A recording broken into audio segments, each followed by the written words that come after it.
C'est bien. Alors, messieurs, dames, bonjour. Merci bien d'être présents à ce point de presse.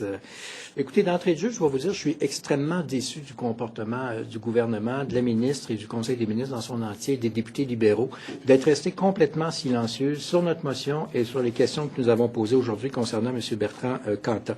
Il faut vraiment vivre sur une autre planète pour reconnaître qu'il y a un débat d'opinion publique qui court actuellement au Québec là-dessus et que la majorité, sinon l'ensemble des Québécois qui en parlent, sont stupéfaits, manifestent de la colère et du dégoût devant le fait que M. Bertrand Cantat puisse venir au Québec ici, invité par le TNM pour faire une prestation artistique, quand on sait son passé judiciaire affreusement lourd.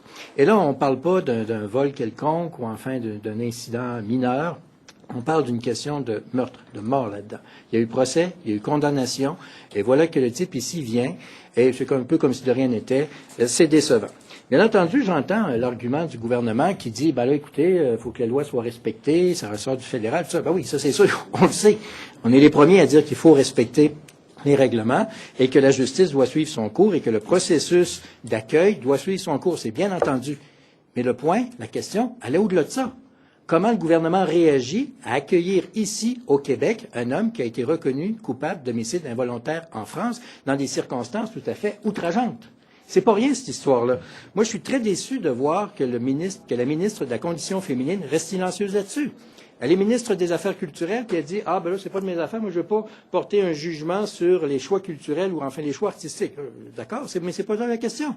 La question est de savoir, doit-on accueillir au Québec un type avec un passé si lourd que ça? Nous le condamnons. Et peut-être juste pour terminer, je vous rappelle que ce n'est quand même pas une situation de rien, puisqu'il est invité au Théâtre du Nouveau Monde, qui a reçu évidemment des subventions nécessaires pour sa rénovation, mais également des subventions d'opération. Donc, ça va au-delà du simple fait qu'il faut suivre le processus tel que défini. Pourquoi vous soulevez cette question-là? Au fond, on le sait, on l'a appris ce matin, M. Cantat ne pourra pas rentrer sur le territoire canadien. Alors, on dirait que vous essayez de marquer des points là, du côté de la droite morale. C'est vraiment pas avec votre sortie aujourd'hui. C'est vraiment pas une question de droite morale. Si vous voulez parler de droite morale, on lit sur les blogs des gens qui sont surtout pas identifiés à la droite morale, qui sont tout aussi outrés que nous tous. Et ce que vous dites là, permet pourquoi le gouvernement n'a pas voulu entrer dans une porte déjà ouverte. C'est ça qui est encore plus scandaleux.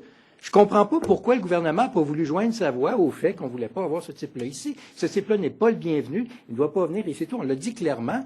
Ça va de soi et les ministres, le gouvernement est resté silencieux.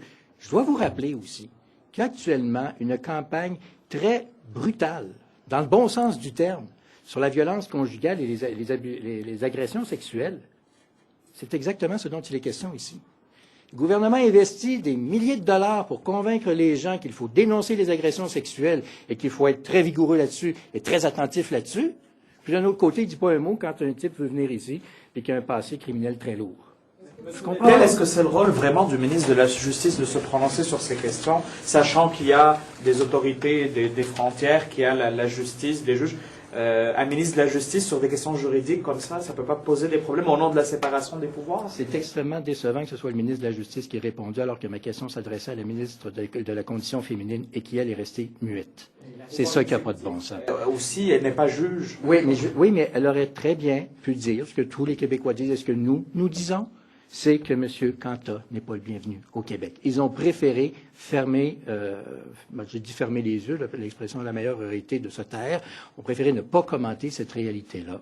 Et nous, on trouve ça décevant. Mais ça n'aurait pas été une interférence dans un processus judiciaire peut-être en cours? Vous aurez été peut-être le premier à dénoncer qu'un ministre se rentre dans un processus d'expulsion puis de loi comme ça? Le processus suit son cours. Le processus judiciaire, enfin quasi-judiciaire dans le cas présent, suit son cours. Et nous, notre motion visait justement à demander à cette commission-là d'appliquer les règles qui existent. Mais ce qui est décevant, c'est de voir que le gouvernement est resté silencieux là-dessus, sur une évidence, sur un sujet qui fait jaser tous les Québécois. Et on sent que les Québécois soutiennent notre position là-dessus, à l'effet que le gars n'est pas le bienvenu. Puis je comprends pas que le gouvernement n'ait pas dit un mot là-dessus. Je me penche un peu sur votre logique. Là. Vous dites, vu que le TNN est subventionné pour ses opérations, pour sa construction, sa rénovation, le gouvernement aura un mot à dire. Est-ce que ça veut dire qu'un gouvernement de l'ADQ irait se pencherait sur les choix artistiques des théâtres subventionnés? Alors, je vous rappelle ce que j'ai dit en chambre à ma question tout à l'heure, que les choix artistiques de nos créateurs doivent être laissés à nos créateurs. Il n'y a pas question pour nous d'intervenir dans les choix artistiques, mais c'est dans la venue d'un type comme ça, ici, au Québec. Et c'est ça que nous condamnons. Et on doit rappeler les faits tels qu'ils sont. C'est que si ce type était venu et il avait procédé, mais à ce moment-là, les contribuables auraient payé une partie de son salaire. Et ça, je ne pense pas qu'il y ait bien des Québécois aujourd'hui qui auraient accepté ça. Donc, c'est certains choix artistiques qui. J'essaie de discerner l'enjeu. Vous dites, on ne veut pas se mêler des choix artistiques, mais quand même, l'idée d'inviter M. Cantat, c'est un choix artistique. Donc, vous jugez un choix artistique.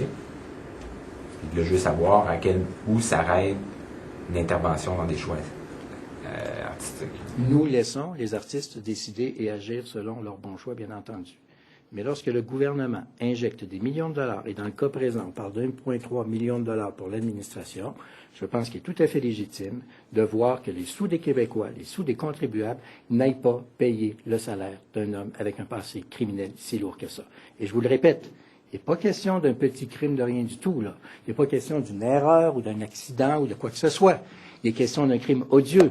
Et je trouve ça malheureux que d'un côté, vous avez un gouvernement qui tente de sensibiliser avec justesse les Québécois et les Québécoises contre les crimes de nature criminelle.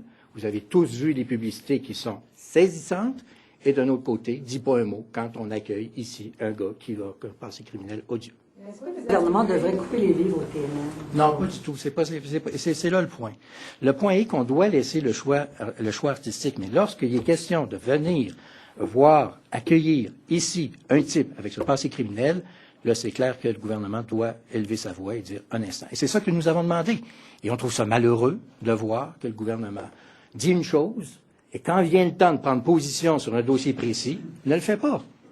Et puis, attribuer le silence de la ministre de la Condition féminine. Demandez-lui. Demandez-lui. Écoutez, Qu'est-ce que dans le fait qu'elle n'intervienne pas? c'est la ministre de la Condition féminine. Je ne peux pas croire qu'elle n'est pas interpellée par cette situation-là. Comme tous les Québécois le sont interpellés. Il n'y a pas une question d'être homme ou femme ou quoi que ce soit là-dedans. C'est une question de citoyens, d'hommes et de femmes qui regardent une situation. Mais quand vous êtes ministre de la Condition féminine, vous avez la responsabilité d'avoir une sensibilité beaucoup plus forte sur ces questions-là. Et je vous le répète, nous soutenons ces campagnes-là qui sont assez saisissantes contre la violence sexuelle.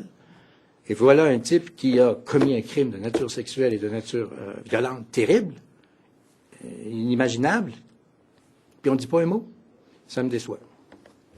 For a motion, why not let the proper authorities deal with the legal issues of... Well, we do respect the authorities and we do respect the process, but there is something more in that. There is someone who is invited by the Théâtre du Nouveau Monde, who received $1 million from the public money, and this is our responsibility to be sure that the federal government will apply the law directly that we have. And I really don't understand why the government decided not to comment this situation. It's more than a little problem. It's a crime. This guy killed his wife, and it was recognized for that in the judiciary process in France. So we will welcome this guy, and we will pay his money. We will use public money to pay salary here. No way. We do not agree with that. This guy is not welcome here. The argument is he already paid for his crime. Why? He already paid for his crime, went to jail. Well, for sure, but there is a place where we can apply the law for the 10 years after the crime, which is not the case, which was the case now. So hopefully the decision has been made, and the guy will not be welcome here. That's fine, but I really condemn the fact that the government decided to say nothing about that.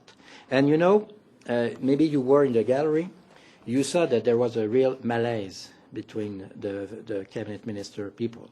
And I think that they missed a great opportunity to say what everybody thinks, that is not welcome here. La motion, le gouvernement a refusé de débattre de cette motion. Mais avez-vous une idée de la position du Parti québécois et de Québec solidaire Il Donc, suffit que le gouvernement dise non, on ne débat pas. ben, voyez-vous, ils ne l'ont pas soutenu. C'était les députés indépendants qui nous ont soutenus là-dedans. J'en ai parlé avec M. Kadir parce qu'il était tout à côté de moi, puis on voulait vérifier. Il dit non, bon, c'est correct, je respecte ça. Parti québécois, s'il voulait, ben, il le fera. Vous leur demanderez.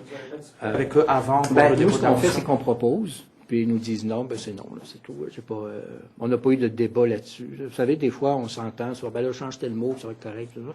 Dans le cas présent, non, ça a été non, puis c'est tout. C'est leur décision qu'ils vivent avec. La même réponse tout à l'heure en français c'est sur le fait que la personne a purgé sa peine Ouais. puis aurait payé sa dette envers la société. Ben, Qu'est-ce que vous dites à ceux qui Il y a- peuvent dire ça? Il y a quand même une grande distinction qui s'établit entre payer sa dette pour un crime que moi je qualifie de mineur et un crime terrible, ignoble, tel que commis par M. Cantat. Et on ne peut pas faire semblant de rien. On ne peut pas faire comme si de rien n'était. C'est un crime sans nom qui a été commis et qui mérite d'être puni. Puis, vous avez peut-être, légalement parlant, payé votre dette à la société, mais on mérite bien plus que ça. Messieurs, dames, merci. À bientôt.